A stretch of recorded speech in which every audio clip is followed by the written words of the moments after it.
what is life? No, I don't mean what's the purpose of life. I mean, what is life itself? All of you watching live, well, what is that living? Do you know?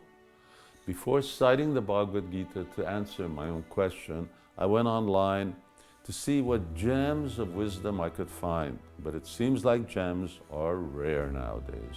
Mostly I got something like this.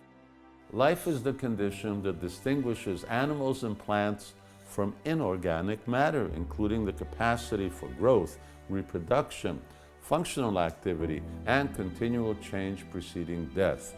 Thank you, Oxford Dictionary. That's great. Problem is, you didn't tell me what life is.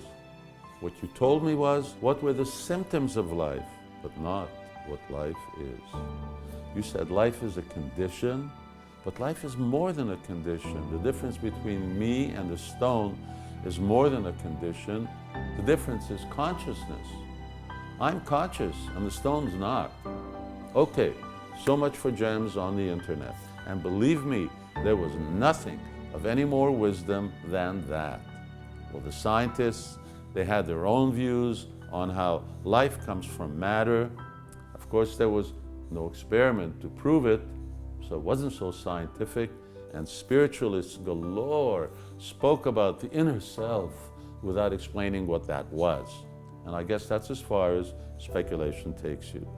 But what does the Gita say about life? Interestingly, the Bhagavad Gita speaks about life as a part of who we are. As I've explained before, we're not this body, we're transcendental beings, we are spiritual sparks that light up the body with consciousness.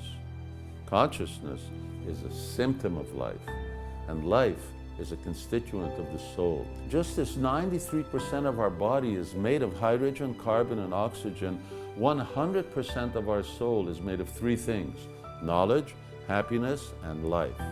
Yes, life is a thing and it's part of us. Something that combines with pure knowledge and divine happiness to make us who we are. So to the question, what is life? I answer, it's that eternal part of us with which we are conscious. But there's more. As you may have noticed, life is not full of knowledge and certainly not full of joy. We get education. Why? Because we lack knowledge. And we try to be happy because mostly we're not. But even the most educated and the most successful are rarely satisfied with their life. And that's because real life is when through the practice of bhakti yoga, you awaken within you true spiritual knowledge and ever-increasing bliss. And when you do that, then you really know what life is and what living is. Just try it and see.